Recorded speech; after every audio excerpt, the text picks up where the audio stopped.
Hello and welcome to the latest episode of the Glasgow Motorway Archive podcast. I'm John Hassel, and as usual, I'm joined by Stuart. How are you, Stuart? I'm fine, John. Good stuff. And we do have a third. We have a special guest with us today. Yes, we do. It is Chris Marshall from roads.org.uk. How are you, Chris? I'm fine, thanks. Thank you for having me. It's lovely to be here. It's lovely to have you. It is. We've not announced that we were going to have you on, so this is a bit of a surprise. And you can give us hopefully quite a good perspective of Glasgow from the other side of the border. That's what we were thinking. Oh, most definitely. It'd be nice to have some external perspective on all these weird and wonderful things we have up here, which for people from across the UK, they do find them a bit surprising at times. So absolutely, yeah, that's it. Most definitely. Mm-hmm. So I've said you also have a website as well, Chris. So why don't you talk a little bit about that, because you're kind of similar to us. You're into roads and transport in general and stuff, but you've run a site for a long time. So tell us a bit about that and how you got into it. God, yes, a very long time. I realised when you sent me the invitation for this and mentioned that you wanted to ask about the website, which of course you did. I realised that it's now 2021, which means that this August I will have been running it for 20 years, which is borderline frightening from my perspective. I started it in 2001 as a teenager, literally in a bedroom in my parents' house at one of those beige computers that we all had in 2001, because I was a teenager who had an interest in the road network and wanted to see if there was anybody else out there who did. There was nothing about it on the internet back then, really, or very little. So I thought, well, I'll put some pages up and see what happens. And what happened was, it turned out lots of other people were interested as well, but they they just didn't have a website to look at yet. So it became very popular very quickly. So that's 20 years I've been running roads.org.uk, as it's called now. I still get asked by people why it doesn't have its old name, which was CBRD. The answer to that is because it's the worst name for a website that anyone's ever come up with, so I had to change it sooner or later. So roads.org.uk is its current name. What did CBRD? Oh God! What did CBRD stand for, Chris? It stood for Chris's British Road Directory, which is the sort of name that you give something when you put about 5 seconds thought into the name of a website on the basis that you don't think anyone's ever going to look at it, and it immediately sort of gained a bit of a following. And I was saddled with us. Yeah. I think it will always be CBRD to a lot of people in sort of the roads community on the internet, and it hangs around my neck a bit that I've changed it because no one will let me forget it, but I had to do it. I must admit, it has been on the go, Chris. It's existed as a thing, and as far as I'm concerned, for basically as long as I've been researching the history of roads, and I probably started maybe about 2004 time, and that was before I was involved professionally in the sector. So yeah, You've always been there. I probably learned some of my initial stuff on Glasgow from the article that you wrote a few years ago on the Glasgow system. So yeah, you have always been there, and it certainly fed into us when we started creating our own website and developing it. So you had a bit of an influence on us as well, certainly. Well, that's amazing to hear, because your website about the Glasgow Motorways and the unbuilt plans and all the rest of it is phenomenal. And it has, I'm going to do a little bit of sort of roads website loving for a second. We'll move on in just a moment, but it has sort of a level of detail and focus that I can only dream of, because I have this sort of ridiculous scattergun approach. I like to describe my website as the biggest and most frequently updated fan site on the UK road network. There's no basis for me saying the biggest, by the way. I've no idea if it is or it isn't. Not a clue. It just sounds good.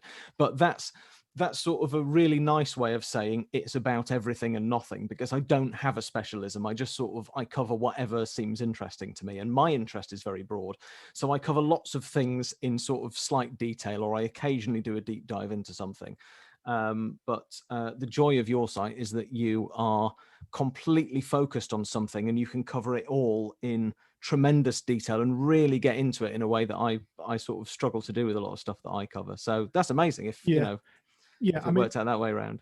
Yeah, I mean, we are very fortunate geographically, Glasgow and the system here. It's very easy to focus on a small part of a network like that. I mean, there's no way you could do that for the whole of England, for example, in the level of detail we do, unless you had a team of hundreds of people involved. And I even think back to when the engineering institutions produced a big book, the Motorway Achievement, and they had to split it up into multiple sections. Yeah. And there was, maybe 3 or 4 authors for each of those sections as well, because it's just such a broad subject. But you know what, Chris? That's what I always liked about your website.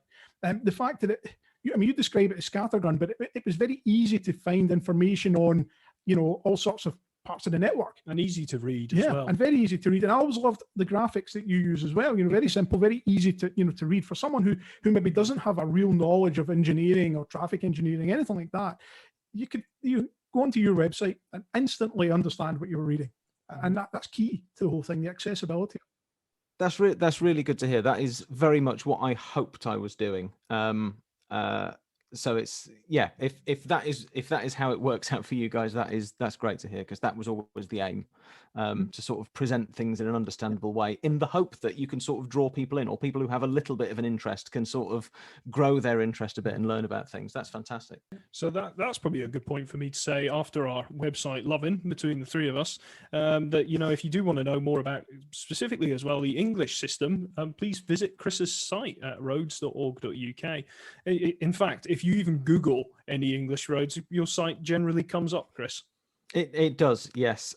Which has it's sort of a mixed blessing, because I do quite often get emails from people who think that I am in some way responsible.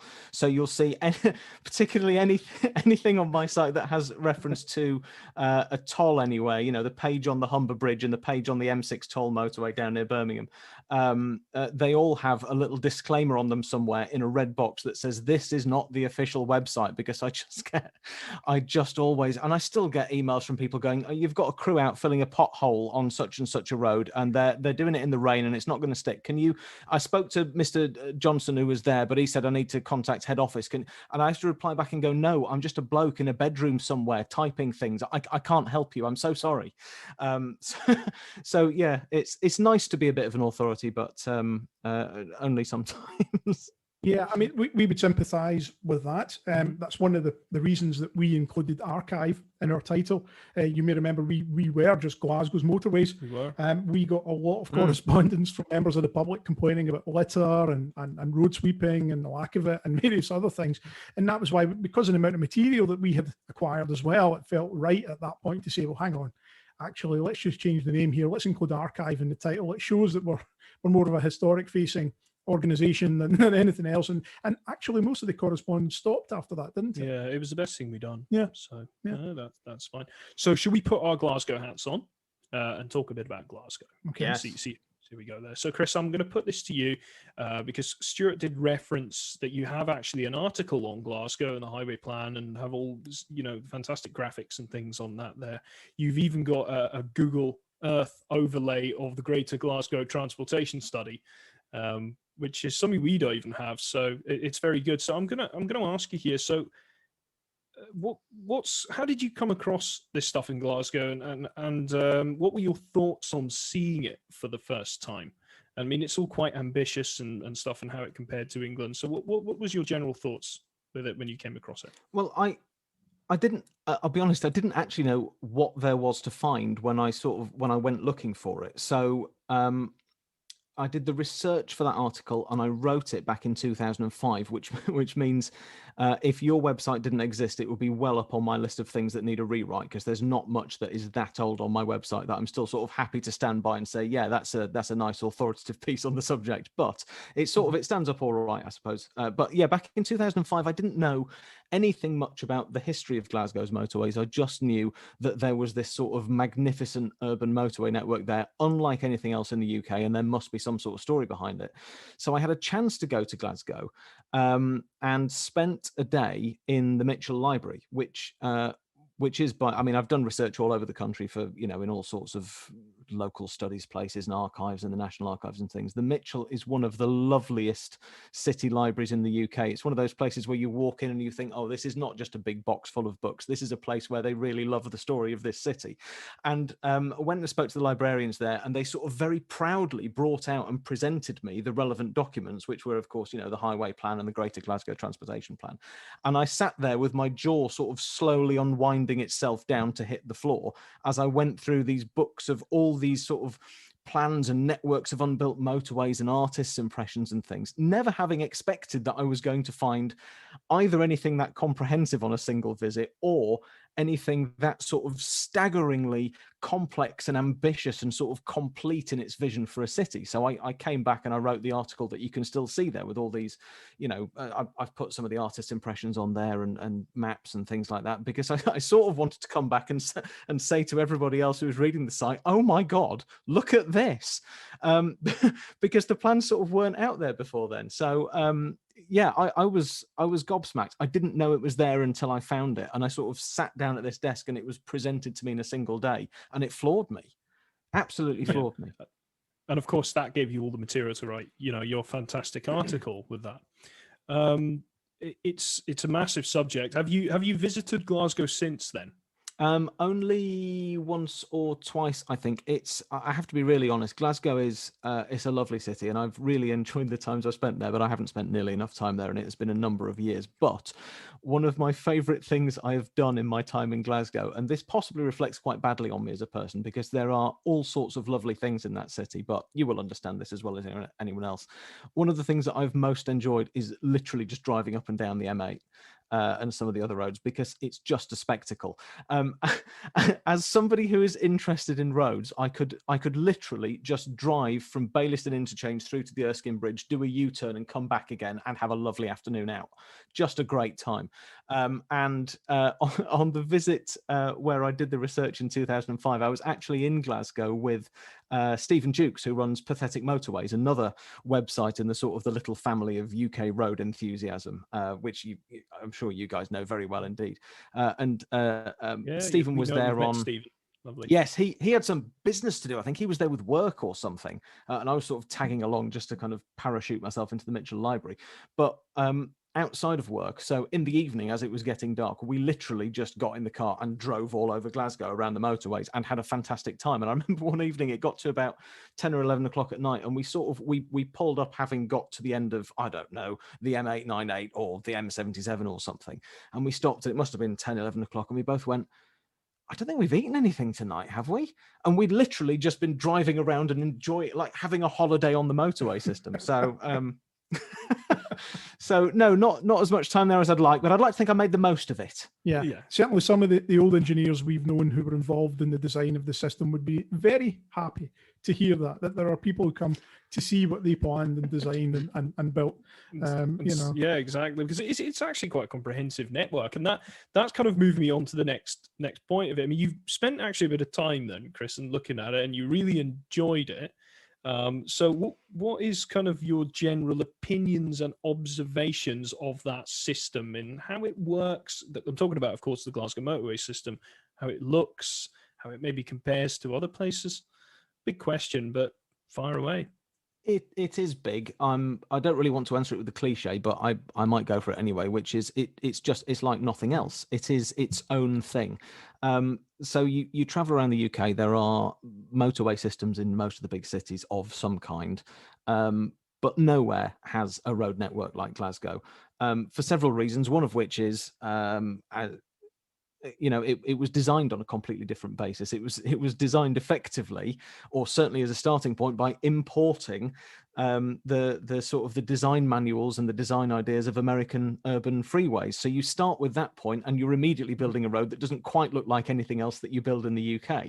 So even out in the suburbs where you've got a bit more space, you're building sort of interchange layouts that aren't quite what you expect everywhere else. Everywhere else in the UK, you build an urban motorway and, you put a sort of a tabletop roundabout over the top of it, and that's how you connect to the local road network, because that's how we build our motorway junctions. And Glasgow doesn't do that because it wasn't designed out of the same book.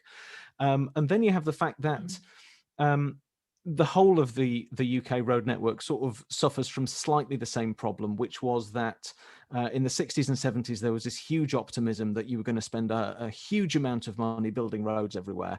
And then sort of the money and the enthusiasm dried up in the 1970s. So the bare bones of the road network that we have is very often the bits that got built up until sort of the mid 1970s, and then you make do with that, and you sort of you work around it a bit. And what the rest of the UK tends to have is, okay, we'll start with the easy bits. Here's my first bit of roads money in the 60s. I'm going to build a road all the way around the outside, and you get a ring road. And Glasgow, of course, is just completely different, because Glasgow went, no, we're going to start in the middle, and we're going to build motorways in the middle first. And so Glasgow has what no other city has, which is a motorway going right through the middle of it. Nobody else did that. Nobody else started in that order. And so you have the same sort of outcome in one way, which is that it is a city with an incomplete road network as its original designers would see it. A big plan was drawn up and not all of it was built, and you now sort of make do with the bits that you've got. But the sort of the incompleteness of Glasgow is of a completely different flavour to everywhere else. So it's fascinating. That's a very good point, Chris, and it's something that is unique about Glasgow is that all the parts of the system that were considered to be strategic in nature, i.e. a motorway from one end of the country to the other, and motorways that connected further afield, be it the M74 or the M77, they were all funded and committed to early on, and they mostly happened in their entirety. The plan was in phases, wasn't it? So that's right. So it was all phased in such a way that the most important bits happen first, even where they were, as you say, more difficult. And that's something that makes Glasgow stand out. Okay, some of the roads were a bit slow to be finished, like the M80 and the M77, but we got there in the end. And it's mostly the regional roads and the sort of local roads within the plan that didn't happen. Because as Chris says, the enthusiasm dried up very quickly, as did the money. So it's just one of those things that Glasgow does stand out. And of course, there was the social issues that Glasgow had, the clearance, the scale of clearance that was happening. We've spent a lot of time recently, Chris, talking about how comprehensive redevelopment within the city played a big role within the building of the roads, as these areas were just getting cleared anyway. And it was that first, and then the road would fit in with that. So much easier than, say, in London, for example, where the property was probably of particularly high quality. So to acquire that property and clear it and put a road in was going to be much more difficult than it was going to be in a place like Glasgow. And I think Belfast, to an extent, followed the Glasgow sort of model as well. They had a lot of clearance and were able to fit aspects of their urban system within that as well. So that maybe provided an opportunity that other cities didn't have to the same extent. You mentioned London, and I'm hoping we'll have some time later, Chris, to talk about ringways, which is a big project that you've been researching for London's unbuilt urban motorway plans. But we'll come to that later, because I'm sure you'll be educating us there. Just to sort of see individual routes. If it wasn't the M8, have you got any particular other individual roads or motorways in Glasgow that you have a keen interest in, or you would say your favourites? I have a soft spot for the M80 for two reasons. One of which is I really like. I don't like it. Sort of irritates me slightly, but I'm fascinated by the fact that it was built in such different parts in different eras, and you can see the sort of the three sections of it. You can see the age of it. It's like looking at the rings on a tree. The sort of the bit further out up towards sort of Stirling is very much a 1960s motorway, and it sort of has all the bold sort of batter it through anywhere sort of enthusiasm. 3 lanes of it go thundering right up to the railway viaduct, where they lost interest a little bit at Castle Carey, and then the bit in towards Glasgow is very much a 1990s motorway, and it's got all the design elements that you expect from that, and it's a little bit more conscious of its surroundings, and then you get the middle bit, which is ever so much a 2000s motorway, where it's slightly scared of its own shadow, and it's not 3 lanes wide because we don't want to encourage car commuting, so it's going to be a little bit narrower, and the junctions are all just a little bit sort of stranger and more interesting because we have to be careful to go around this bit and around that bit. So it wears its history on its sleeve a bit. And the best thing about the M80, and I will never ever tire of this as long as I live, is as you come out of Glasgow off the M8 and you peel off round to the left, and then this amazing vista opens up of this railway bridge lying across the top of the motorway, which is so enormously tall and so sort of ridiculously out of scale with its surroundings that I have never, and I've been under it many times, and I know how high it is above the road. I know that lorries go underneath it. I know that it works perfectly well as a motorway overpass, and I have never yet approached it without just having the fear in my stomach that it's going to take the roof off the car, because it just doesn't, something about it is just the most amazing optical illusion. I will never ever tire of sort of the thrill of going under it and being relieved that I still sort of have the top of my head intact. So yeah, the M80 always has a special place for me for those reasons, many others. It's funny listening to you say that, Chris, but I think you're the first fan of the M80 in the world, to be honest with you. And actually, it's quite justified for the reasons you're saying. Is it's like rings on a tree. You're right. It is over different eras and very piecemeal how it comes about. The other thing that I'm always very sad about is the loss of the temporary terminus of the 1990s section, just as it was approaching. Is it Hags it ends at? Which had that sort of the fantastic handbrake turn and the very strange unfinished junction on top. And of course, when they came to finish off the middle bit of the M80, all of that was tidied up and taken away. But it sort of had this gloriously strange handbrake turn onto a little sort of temporary length of motorway down to the A80. Yeah, top of the steps bypass. You remember that. And what's that junction called there? It's Crow something, is it? Crowwood. Yeah, around there. The roundabout. Yeah, that's right. But just going back to the railway bridge, John, you might remember one of the guys who worked with British Rail had got in touch with us a few months ago, Jim Watson, his name is, to say that had given us a bit of a tale about that. And the design was copied almost identically from the example down in Manchester. I can't remember exactly where is it, M60? M62? M60, I think. Oh, Denton, yes. Yes. Mm-hmm. So it was almost a copy. And the British Rail Glasgow office apparently were looking for work at the time, and it was a good way of keeping people busy for a few months. So it's way over-engineered. Yeah. It is. So there you go. Yeah, but no, nobody loses the roof of their car or their head. But I see what you mean. That's interesting. There's another road I'm quite fond of, Chris. I'll say your opinions on it. It's not a motorway, but it's the Clydeside Expressway. Is this a road that you managed to get a look at when you were in Glasgow? Yes, it is. Yeah, I love the Clydeside Expressway. It's the rarest of things, which is a non-motorway urban road that sort of has the feel of powering along an urban motorway. You take any urban road in the UK that isn't a motorway. You know, if you go to Manchester and you take any of their urban roads that isn't the Mancunian Way, or in Leeds if it isn't the Inner Ring Road, it might still be fast and it might even still have flyovers and cuttings and sort of swooping corners and things, but it will still sort of be a bit stop-start and a little bit sort of below what you expect. And the Clydeside Expressway absolutely delivers on its promise of an expressway. It starts at an incredible junction on the M8. It finishes at an incredible junction by the Clyde Tunnel, which is, by the way, one of the most fabulously bizarre shaped interchanges anywhere in the UK, and just a masterpiece of designing something to fit its circumstances. And along the way just takes you on this fabulous sort of rolling ride along the side of the river. No, that's fantastic. Beautiful road. Yeah, I mean, you say, you know, it does its job well going through. And it wasn't always like that. It did have a roundabout in the middle of it, but they did remove that. Glasgow City Council actually grade separated that. But now, I mean, it gives us wonderful access to like the hydro, the SEC, and all these areas here. So it has been a boon for the area.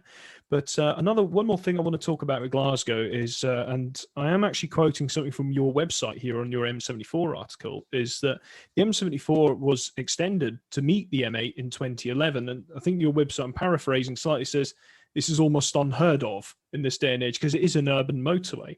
What did you think of the fact they still built an urban motorway in the 2010s in Glasgow? I always get very frightened when people say they're going to quote things off my website back to me, because I think, oh God, how long ago did I write that, and how much do I still believe it? No, I do still completely believe that. Yeah, we don't build urban motorways anymore, do we? It doesn't. I say we don't. You know, you're in Glasgow, you guys still do, it seems, but the rest of the UK, it simply does not happen. Urban motorways are a thing that came and went, and I think in Glasgow as well, to an extent, to a very large extent, urban road building is a thing that has been and gone, and it's finished.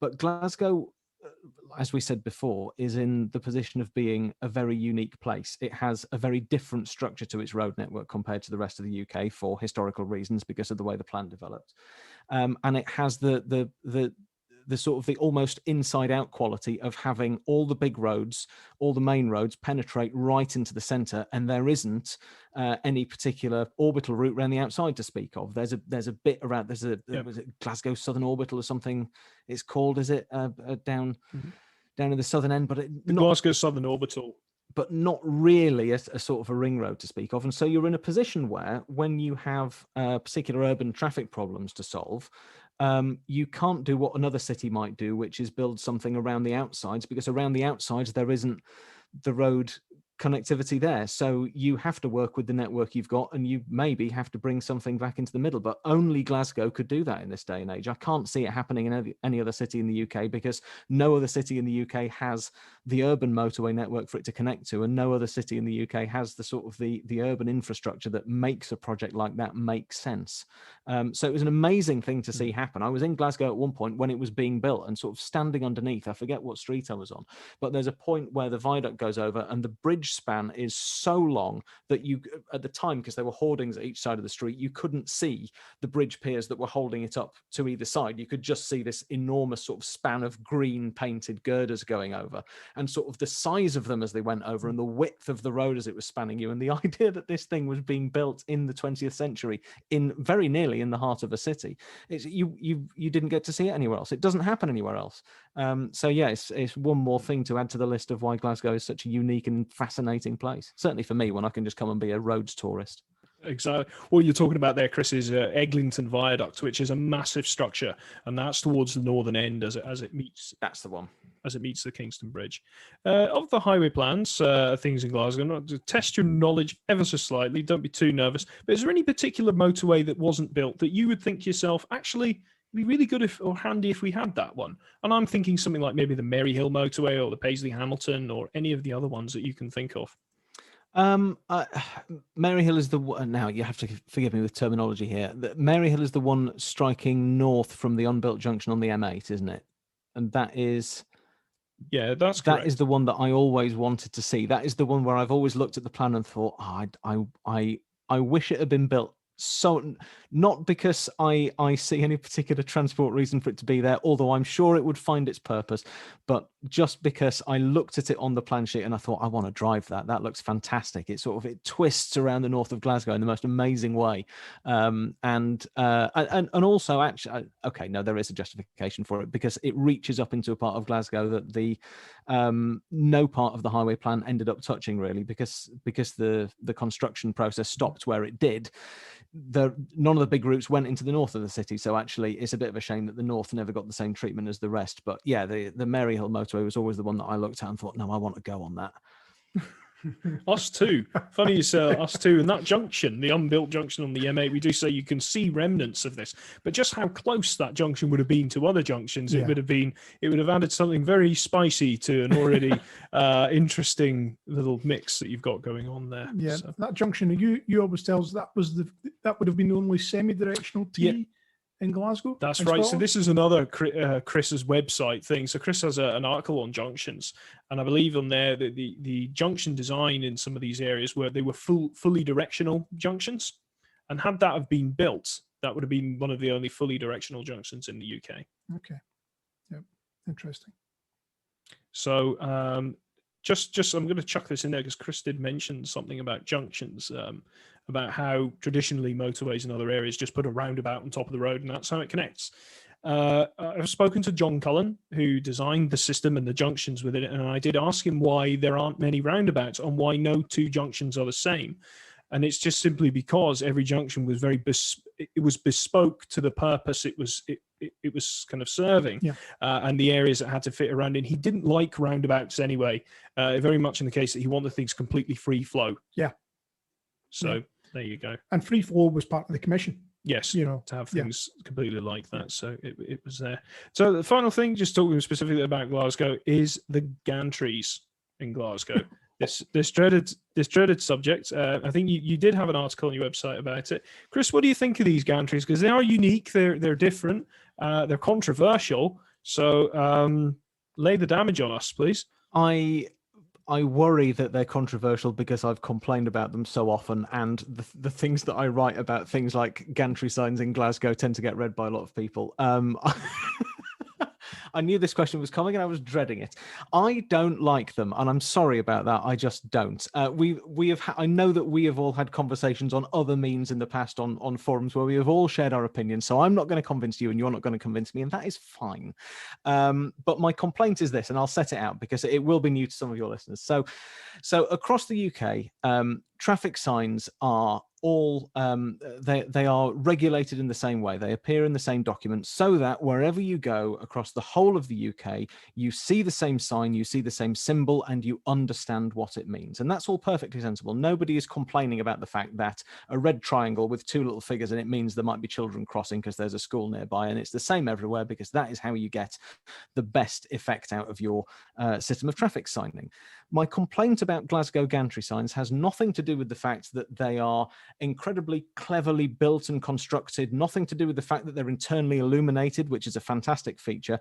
I understand that they have very intelligent design features that appear nowhere else in the UK, which means that they can be serviced from the inside, and the people servicing them are, not exposed to the elements and things. That's all absolutely fine. I just wish you'd put some arrows on them. I don't understand why. I don't understand why the convention that applies everywhere else, where if you're allocating people to a lane, be in this lane to go this way, be in that lane to go another way, you put some downward pointing arrows that say this lane for this way and this lane for that way. And in Glasgow, you just have to sort of look and kind of think, well, the road curves a bit, but I think by the time I reach it, I'm going to be underneath that bit of the sign. So I think that means I'm going to Kirkintilloch. I'm not quite sure. And then when you have an exit coming up and you don't need to be in a lane, you're just going to peel off to the left and it's just a normal exit slip road. You would anywhere else in the country just have a little arrow pointing up and to the left diagonally that goes, yeah, this one's just peeling off. And in Glasgow, it's just, I don't know what it does. It just sort of sits over the hard shoulder a bit, and it's sort of half over lane one, and you're driving up and you're thinking, is that a lane drop? Am I coming off here? Am I staying on? Just put some arrows on them. That's all I'm asking you. Just put some arrows on them. I think we have to take that point, John. We do. And we have waxed lyrical about the gantry. You, Stuart, you've worked with these things. They're your babies, Yeah. But when we spoke about it, it's only fair we let Chris voice basically his perspective, but from an outside perspective. Oh yeah, definitely. Now, as Chris says though, arrows are an important thing on signage. They're a crucial part of signage. And as Chris probably knows from some of our old photos, that the gantries did have the electronic downward pointing arrows for the first 15 years that they were there. But at some point, someone's made a decision to turn that off. And by doing that, they've probably made the signs slightly more complicated to read than they need to be for people in particular who are not from the conurbation, who don't know the road system as well as, say, you and I. Yeah, just as a comfort base, just to maybe kind of tidy up Chris's points about this ambiguity about the lane drops. Now, if it is a lane drop, it is where that part of the gantry for that destination is completely over the lane that is dropping. Yeah. But if it is not a lane drop and it's a diverge instead, it is half over the half shoulder and half over lane one. Yeah. So we know that. We know that. For someone who's driving at 50 miles an hour. Yeah. And who maybe doesn't know signage as well as we do, I can accept that it could be confusing to some about how that works and what you expect. And that probably contributes to the increased number of middle lane hoggers that we see in the Glasgow system that you don't necessarily see elsewhere, combined with the number of lane drops and gains that you get offside, near side. Because people are always worried if they're in the near side lane, they're going to disappear halfway off in the Easter house. Yeah. One thing I'll just say, this kind of holistic point on this is any signage in an urban area is always difficult because of the amount of destinations. Now, the M77 gantries, and particularly, suffer from this as they have huge amounts of information on them, and it's trying to do that without making these things incredibly big and tall. So they have to be concise. One of the things, the design principle behind the Glasgow Gantry originally was architecturally, it was to fit within the surroundings as well as it could without being stacked particularly high, because it was passing in some cases historic buildings like the Mitchell Library and things like that, where they were just trying to reduce the visual impact of the signage as much as possible, the visual impact of the whole motorway, not just the signage. And it comes from that. That's why they're that kind of light grey colour, and why they're all on a single level, But signage elsewhere in the country developed and evolved into other forms. Glasgow, it didn't. They continued it right through into the 1990s or even the 2000s with the M74. So they'd invested in it. They stuck with it. They had it, and it was difficult, I think, to move to something radically different by that point. Yeah. Well, but you're very right that it's incredibly difficult to develop a way of signposting something as complex as a motorway in Glasgow in a way that makes sense to people. And you mentioned that I used to have an article on my website that talked about gantry signs in Glasgow. I think it was actually called urban motorway signs or something, and it was more or less a sort of a long letter of complaint about these things across the UK. It wasn't just Glasgow that came under fire there. I've got rid of it since because I don't like to publish articles anymore that are just sort of whinging about things. But the number of places where I sort of gathered together photos from around the UK from urban motorways where the signage was terrible. It's almost universal. You know, there's an urban motorway in Leeds, the Leeds Inner Ring Road. The signage is appalling. You know, the Mancunian Way in Manchester, they really struggle. The M275 leading into Portsmouth is just, it's a shambles. And the reason is, I think, that it is incredibly difficult to fit in the requirement of, there's loads of places where people might want to go. There's far more destinations to signpost than in a rural area. You've got far less space to do it in. You've got the difficulty of trying to fit it in a way that doesn't mess up the landscape. And Glasgow came up with its answer for that, and that's the system that you've got. And arguably, and I've never said this before, but I will say it now because, you know, this is I feel like I'm within your domain here, and I probably owe this to you. I think Glasgow's solution to that problem is far more elegant than the solution, and far more considered, actually. It's much more of a system and much more of an intelligent answer to it than the solution that's been come up with almost anywhere else in the UK. You know, Leeds, Newcastle, whatever, they really, really struggle. And at least Glasgow has a system and an idea what it's doing, even if it's different to everywhere else, and even if it's not quite to my taste. At least you've got a plan, you know, and a way of doing it that takes the surroundings into consideration. And I have to say, Stuart, when you mentioned the downward pointing arrows that used to be on the electronic signs, I didn't know that until, I don't know, a few years ago. I think it was from some of the archive pictures on your site where I learned that. And as soon as I saw it, I sort of clapped my hand to my forehead and went, oh God, now I understand. They were designed to have the arrows underneath them and someone took them away. Now I get it. So it's not even a system that doesn't work. It's just a system that's not quite working as its designers intended. Yeah, and we've never quite got to the bottom of why they decided to turn it off. I mean, the Citrac system, the whole network of comms was connected in the early 80s. And for some reason, at some point, someone's went, yeah, let's not waste electricity running these arrows 24 hours a day, let's turn them off. Yeah.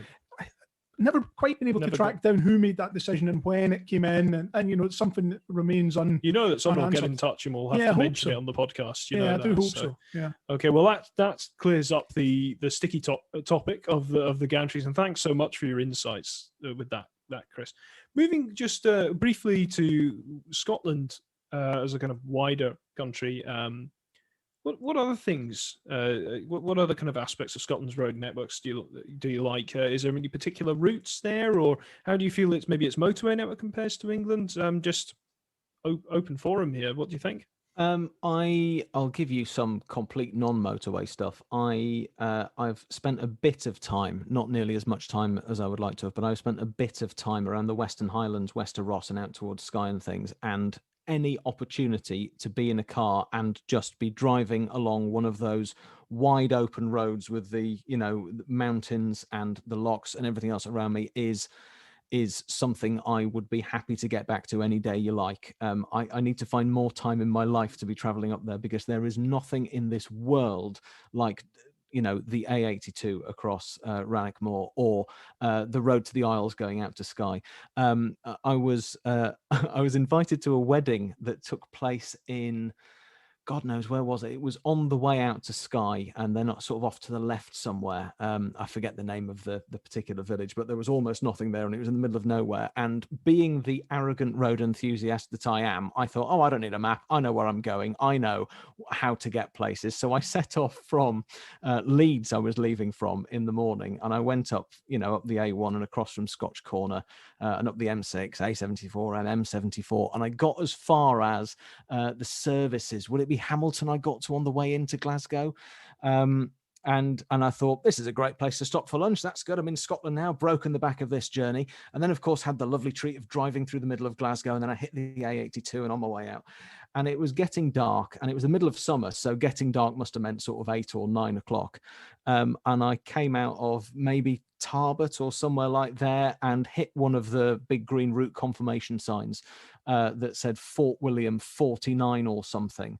And I pulled up the car and just thought, oh my God, because I knew that the place I was going to was at least an hour beyond Fort William. And it was just brought home to me in that moment that for someone who has grown up in the north of England, where we like to kid ourselves that we have wilderness and open countryside, and for someone who has then spent a lot of their adult life living even further south, I moved to London. I live just outside London now.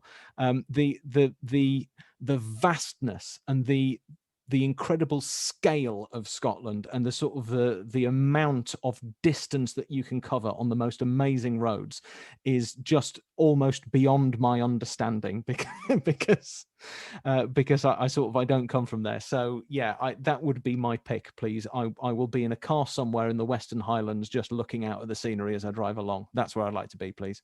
Well, that's a great point. I mean, it's huge. I like you, Chris. I don't spend nearly enough time up on those roads, and I live in Scotland. I've been to these, but like at Glencoe on the 82, it's absolutely fantastic. Yeah. This is the big challenge with Scotland and its transport infrastructure is you do have these very vast remote areas, and these are, in a lot of these cases, these are old Telford roads, but it's actually something we don't really talk about. I mean, the A9 is the most rural road we've ever had a podcast special about, to be honest with you. But no, that's quite. We'll need to discuss the A82 and A87. We will get there. We've got plenty more to get through.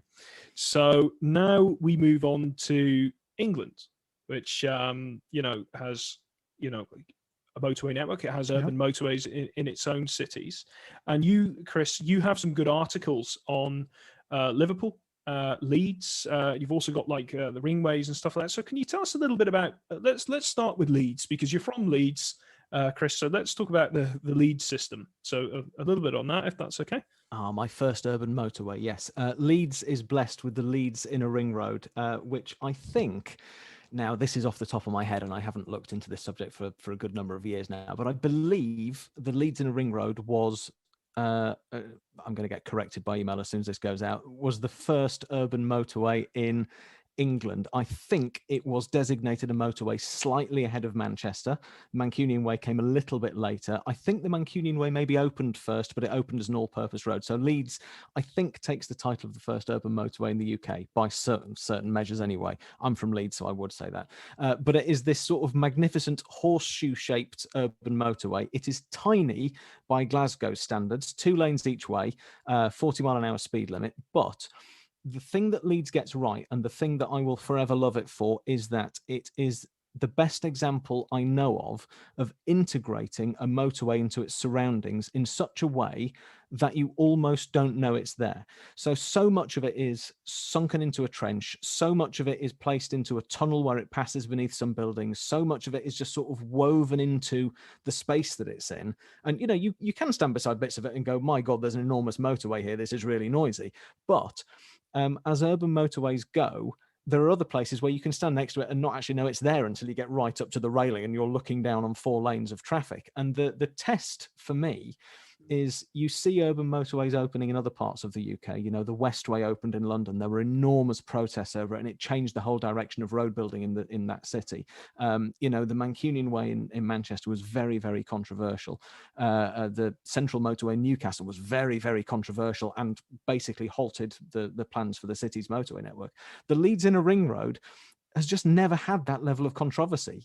It was built without people really being too bothered about it, which sometimes happened in the 60s because people didn't quite know what they were getting at the time or what having an urban motorway meant. But since then it opened and it's just sort of become part of the city. No one's really bothered about it. And in an era where other cities are sort of tearing out bits of urban road infrastructure, Birmingham is dismantling its ring roads because they describe them as a concrete collar around the city because there's such a presence there. And in Leeds, it just goes unregarded. It just sort of sits there and does its job, and it's fine, and the fact that it's there enables the center of the city to be very largely pedestrianized, and it does its job in sort of the most incredibly unobtrusive way, and has right-hand exits and tiny little loop slip roads and all the other wacky things that make an urban motorway so enjoyable. Yeah. That's it. I mean, Leeds has this, it had the slogan of the motorway city. Mm-hmm. It had that, didn't it? So, no, you're right. I mean, we've visited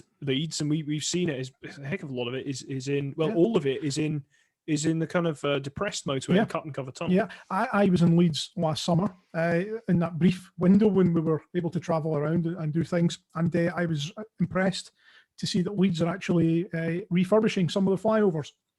Liverpool tearing them down, Birmingham taking them away. Leeds refurbishing their flyovers. They obviously work. They work. I walked about Leeds city centre. It's largely free of traffic, in a Glasgow type way. It's quite impressive. It has a role.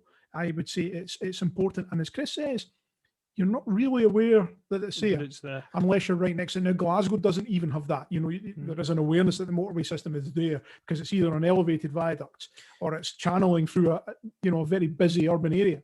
So Leeds, I think Leeds got it right. Got it right. Yeah. Even though it's small, but it did get it right. And this goes to show that although it's easier to construct elevated roads because you do not have to worry about the services and you can have the streets beneath, the depressed roads are the ones that are winning out at the moment, really, because as you say, some cities are just removing these things.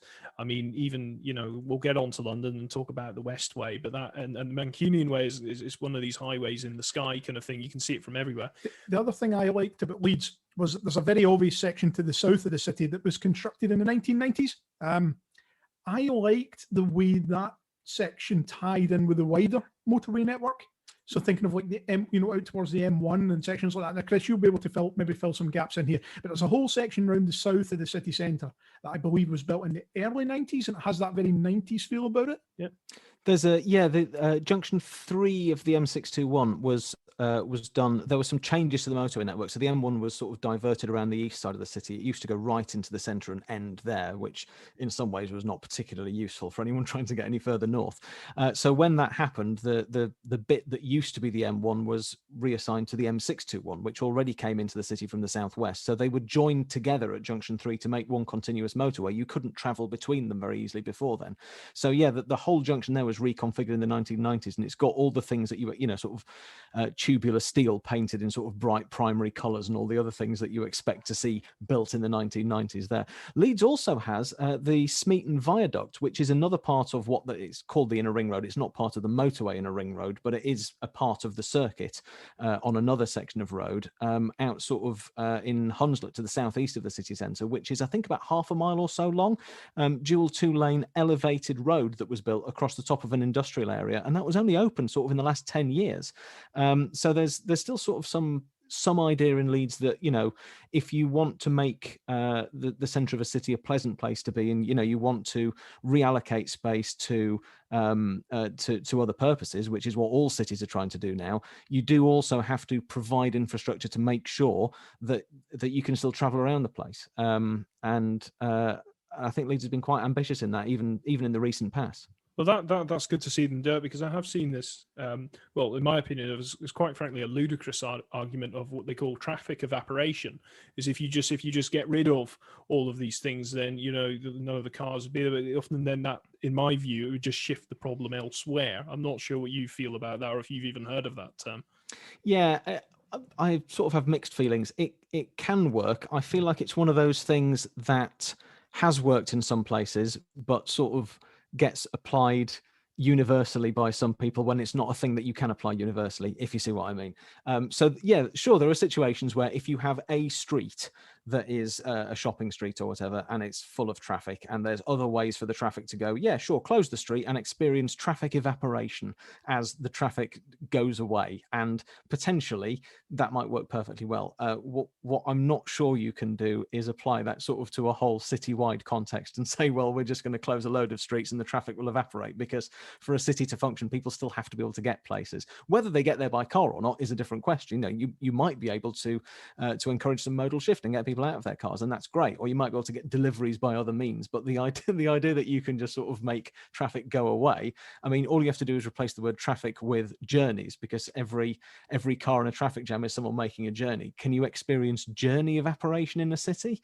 I'm not sure you can, because everyone still has to get where they're going. You wouldn't want that. This is the thing I've often used to argue against is, yes, you might be talking about traffic evaporation, but you'd also be looking at evaporation of businesses and opportunities and journey options, and these kind of things. This is a kind of an argument more about transport policy, and, and we will cover this this more in the kind of last segment that I have lined up. But I don't want to miss out the chance to talk about London. Now, London doesn't have many. In fact, London doesn't have any classified urban motorways anymore. They all got declassified at some point. But tell us as briefly as you can, Chris, what went wrong in London? What plans did they have, and why didn't many of them get built? Well, this is, if I have a specialist subject in my scattergun approach to being a road enthusiast, this one will be it. I started with this at about the same time as I found all the Glasgow plans in about 2005, but I went way, way deeper with London because it fascinates me endlessly.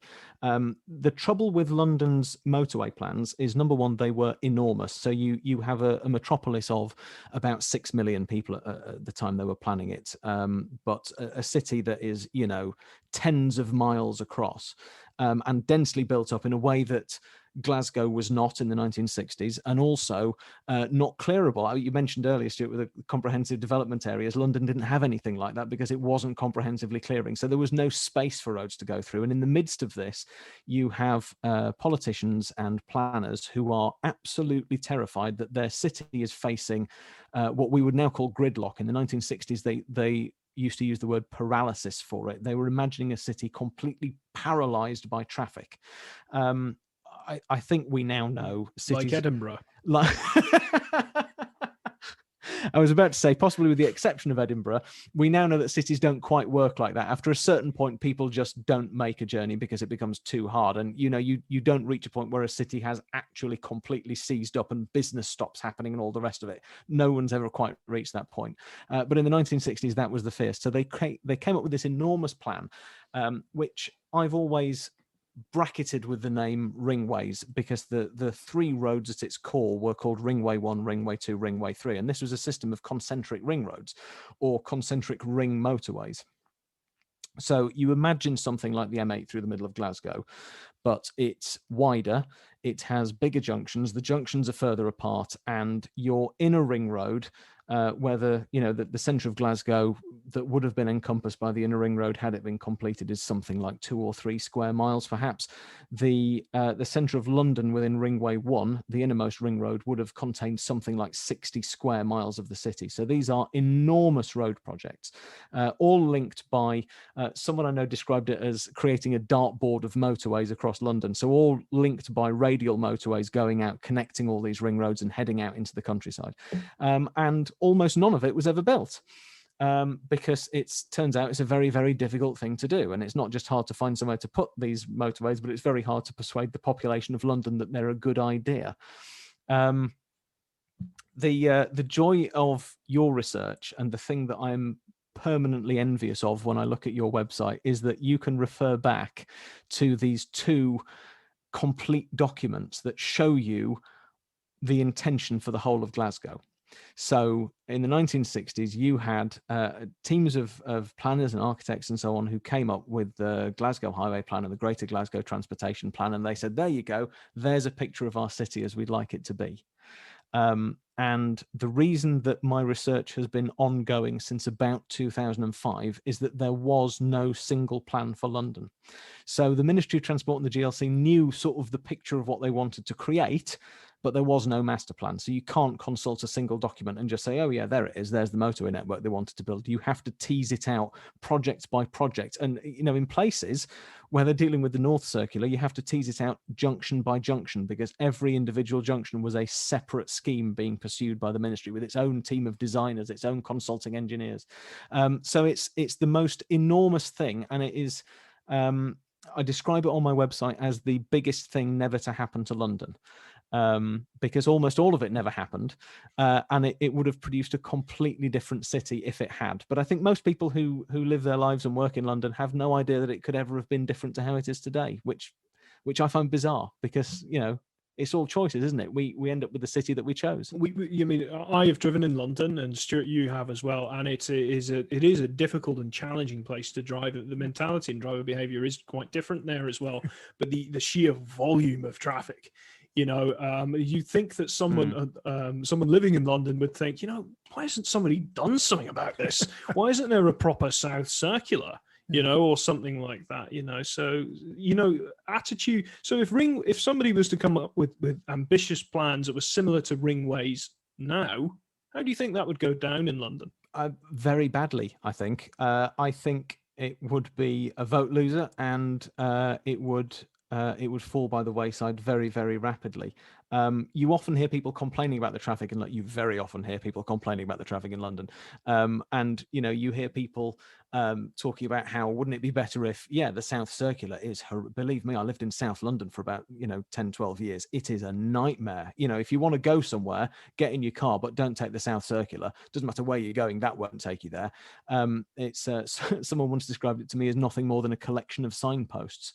You know, people complain about the traffic all the time, but if you ever try to propose to do anything about it, you very quickly find the level of opposition that is there. My theory on that is that the Ringways poisoned it. The problem, the nub of the problem is that in the 1960s and 70s, there was this sort of institutional panic about where London was headed. So we have to do something to fix the traffic problem. So they came up with this huge plan for all sorts of roads and motorways. Like I say, there was no single document where you could look at it and go, there's the master plan, but there was very clearly and very publicly an intention to build lots and lots of roads and, multiple concentric ring roads and all the rest, all of which went to a public inquiry as part of this thing called the Greater London Development Plan, which was sort of setting out a blueprint for the city for the next X number of years. And this was, at the time, the biggest public inquiry the country had ever known. And 2/3 of the objections at this year-long inquiry were about the motorways. And unfortunately, what it seems to me happened there was the authorities came to Londoners and said, God, the traffic's awful, isn't it? Well, here's your choice. You can either have an enormous network of urban motorways. They're all going to be 8 lanes wide. They're all going to be hammering through residential districts in places like Islington and Hackney and Balham and other sort of desirable places to live. We're going to be knocking down houses and parks. We're going to be displacing 36,000 people. But my God, isn't the traffic bad? We better do this. The only other plan we've got for you is not to do it. And the public went, well, let's not do it. That sounds horrendous. And the fact that it was such a black and white choice meant that the opposition to it was absolutely militant. People hated this thing. And it sort of created this atmosphere in London where, even though people in London don't remember these motorway plans, by and large, they don't know that there were ever plans for motorways. I get emails from people saying things like, I'm a cycling campaigner, I'm a green transport campaigner. Someone sent me an email saying, I spoke to a guy who's been involved in transport campaigning in Streatham for the last 40 or 50 years. And he told me that once upon a time, the Greater London Council wanted to build a motorway across Tooting Bec Common, which is this sort of big green, grassy park full of beautiful ancient trees and things. And he said in his email to me, he said, I didn't believe this guy. I thought he was exaggerating. I thought, oh yeah, campaigners always talk about they want to build a motorway through here. They can't possibly have wanted to do that. And he said, I've just been to your website and seen the plans. They wanted to build 2 motorways through. And I was like, yeah, the M23 and the Balham Loop were going to go through with a big three-way free-flowing interchange that would have taken out basically the whole park. So London has forgotten that these plans ever existed. But what it hasn't forgotten is the fact that it hates the idea of roads being built. So when plans come back again in the 1980s, the GLC was abolished by Margaret Thatcher and the Conservative government came steaming in. We're going to do something great for the motorist, and developed all these plans. They wanted to build a better South Circular. And in the face of what was about to be a complete and total wipeout in the local elections that April, they dropped all the plans in order to win back some votes, because London wasn't having it. They were about to lose local elections in London on the basis that they wanted to build some roads and help out solving the traffic problem. And this stuff just doesn't go away. In the 90s, there were plans on the M11 Woodford Link Road, which is really quite a small bit of urban motorway building compared to the stuff that was in the 60s. But, that was people camping out in trees and declaring an independent state and all this to try and stop the bulldozers coming through. So London hasn't forgotten all this stuff. So no, I can't see anyone coming along and making a serious proposal, because I don't think any politician of any colour would dare propose it now. There's just no votes in it.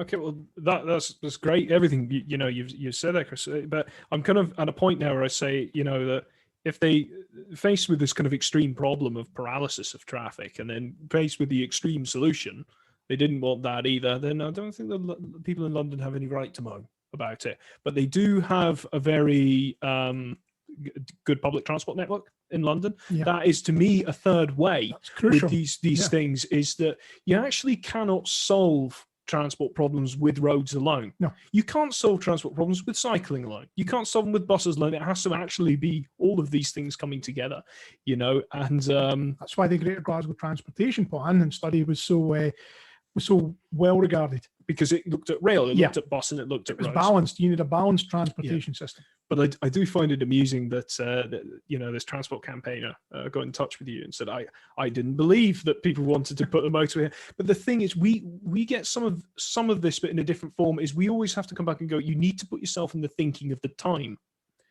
These things is motoring, and that was very up and coming. It was seen as car was king. You want a car, you go and do this. And this is a point. This is where Glasgow would stand out compared to some of the other cities, London in particular. And John Cullen always made this point. In Glasgow, the plans were always sensible. They always had to be feasible. So 80% of the M8, for example, was built on either empty or undeveloped, or land that was in the process. It was only really Charing Cross, which was having to so go through in stuff. Glasgow, they knew that they couldn't necessarily plough roads just through anywhere. And if you look at the ones that were the most controversial, say like the east flank and then the ring road, the south link, and parts of the Maryhill motorway that were going to go through urban areas that weren't scheduled for clearance, the protests were there. But when you look at parts of M8, which you look at now, and you think, you would think that would be controversial, but actually at the time, there were no residents there because they were being moved out to the satellite. Or they built it on top of a canal. Yeah. You know? London just didn't quite have these things. Chris said it, you know, the space wasn't there. And you do need a certain set of circumstances. To allow it. And Glasgow had that. And as I say, the engineering aspects of it, you know, they were there. There was no pie in the sky. Everything that was proposed in Glasgow was it was buildable, you know, without having to go to extreme lengths to make it fit within the surroundings, or, you know, that sort of thing. Yeah. I think we've only got time for maybe just one last point on this, and I have it here about the future of urban motorways, but I'm going to change it slightly to the future of kind of driving in town, about these things as from the 1990s onwards. In fact, even from earlier of that, you know, traffic, having, you know, everyone driving in town, it just really isn't sustainable to have everyone doing this. But it does seem now really it's getting more fierce in the approach of getting people out of their cars. They really do not want you driving into the city centre now in most cities, you know, and even as you say, Birmingham are actively removing a lot of their high capacity infrastructure for roads. So I have a problem in some ways with this, is I do like having the choice of being able to travel by car to places. I do see it as a mode of transport that is great because it's convenient. It's door to door. It's you know, and you know, it's your own environment. You can go and get in the car and go somewhere, and it takes you straight there. But a lot of people kind of don't see it that way. So, Chris, what are your thoughts on this? How do you feel cars fitting in with cities in the future, and how other modes of transport should be fitting in? It's really tricky. You made a really good point a minute ago about how you have to put yourself in the head of the people who are planning sort of the urban motorway schemes of the 60s to understand why they came up with what they did. And back then, yes, the car was king. And there was this idea that, you know, if people want to drive a car somewhere, well, we better make some space for them, because that's their right to choose how they're going to get somewhere. And we don't quite think like that now, because I think there's maybe more of an understanding that you have to balance sort of the needs of the wider community, as well as the need of the particular person hopping in their car and going somewhere. And if you get into a car and you drive into a city, you are taking up quite a lot of space, relatively speaking, to get where you're going. You are demanding quite a lot of space in the street as you're passing through. The facilities that have to be built for you are wide compared to a pavement or a cycle track, or, you know, an underground railway or whatever else. And those things have to be weighed against the community as a whole. But I have a real, like you are, I have a real difficulty with it, because my head is in two places on it. And on the one hand, I totally understand the modern thinking in terms of transport planning, which is that you can't build a sort of a viable, vibrant city of the kind where people want to live around cars. You can't create infrastructure for people to drive everywhere they want to go and still have a city that people want to live in and that is workable. People want places that are walkable when they're in a city. They want nice, cozy little streets. They want interesting spaces. And that's not compatible with a car. Cars require lots of lanes and sort of smooth corners to turn around and things like that, which means that the shape of your city is very different and the allocation of space is very different and the distances become very different. Los Angeles went all out for the car, and in some ways it's quite a desirable place to live, mainly because it's very sunny there, but in a lot of other ways it's not a desirable city to be in at all, because it's a nightmare of a place to plan for. It's a nightmare of a place if you want to try and get anywhere without a car. It's right down one end of the scale, and it shows you all the disadvantages that you can find if you go too far in that direction. So I completely understand why modern transport planning says, no, we need to encourage people, if they can use another form of transport, to take another form of transport. And like you said, London went completely down the public transport route and is much more down the other end of it. It's quite hard to drive a car anywhere in London. It's much easier to take public transport. I say that as someone who, because I've had to carry on working all the way through the last year, I've been driving into London for work, and I can't wait to get back on the train when I'm able to do so, because it's just so tiring. And you can tell as you drive around, it's a city that just doesn't want you there. And you drive around, and I've watched all the cycle lanes going in over the summer, and now being made permanent, and pavements being widened and turning lanes being taken out as they, the authorities take the opportunity to just trim down the amount of road space a little bit and start reallocating space for other modes of transport. And I completely get why they're doing that, because it is the sensible thing to do. But the other side of my brain is going, yeah, but I like driving my car. And it's a nice way to get somewhere. And not just as a road enthusiast, although, very often driving to work, I go down the Westway, and I very much enjoy driving down one of the few urban motorways that was ever built in London and going, oh, look at me, pretend I'm in the 60s. This is great. But also because it is just the most enticingly pleasant and convenient way to get somewhere. But I try to remind myself, and I try to be, this is going to make me sound all sort of smug and altruistic and attempting to draw a halo above my head, but I try and remind myself that as a driver, because I'm sitting in my nice cozy metal box and I'm protected from the elements and I don't have to exert any energy to move and all the rest of it, I am really the most privileged person on the road. I can't really expect the city to be built around me. The difficulty is when you've already halfway built your city around people in cars, they get quite cross when you start taking it away from them. And I get why that is, because it feels like the world is being turned against you a little bit. And when I have encountered those places where suddenly there's a cycle lane and I can't turn left anymore because there's one bloke on a bicycle now wanting to go straight on, and the road has been reconfigured to allow him to go straight on, but I just want to turn left. I feel some of that frustration myself. But no, I don't see. What I don't see is the tide turning the other way. Sometimes things in politics and transport policy sort of goes one way and then the other, and it sort of washes backwards and forwards like the tide. I don't see this one going that way. I don't think that we are going to see car transport coming back. People talk about electric cars and autonomous vehicles and things. I can't see them tipping the balance the other way. I think this is the way that cities are going, and I can't really find it in my heart to be too cross about it. Like I say, except when I'm sitting in my car on the way into London, and I'd quite like to just, drive to work and be in the warm and out of the rain. That's just it. I do wonder how many of these summer lockdown cyclists that we have will do it over the winter, but that's especially in the climate we have up here in Scotland. Yeah, this is just. Do you know what? What a fantastic viewpoint, though, Chris. It really is all we have time for, and that whole discussion about transport policy, particularly within cities, is something really of its own podcast. Its own series even. Yeah. But no, interesting viewpoint. I'd love to come back with loads, but. Everyone listening to this is probably at work by now, so we better wrap it up there. So, Chris, it's been absolutely fantastic having you. Yeah, so thank you very, very much. It's been an absolute joy to be here. Thanks ever so much. Yeah, hopefully come back at some point and talk to us again on some other subjects. Okay, well, we'll do the usuals on here. So I hope you've enjoyed listening to the podcast. Do not forget to leave us a rating on Apple Music, is it now? Apple Podcasts these days. Apple keep changing all the time. On Spotify and also on Podbean as well. And you can get a daily fix of the Glasgow Motorway Archive's best bits on social media. Facebook, Twitter, Instagram. You'll see lots of new photos on there. We should say we've been scanning lots of new material recently. Stuart has been extra industrious lately, scanning everything in. It's fantastic. So we've got about 2,000 new slides from the 1990s that were scanned in the last few weeks, so hopefully we'll be making those available to you all soon.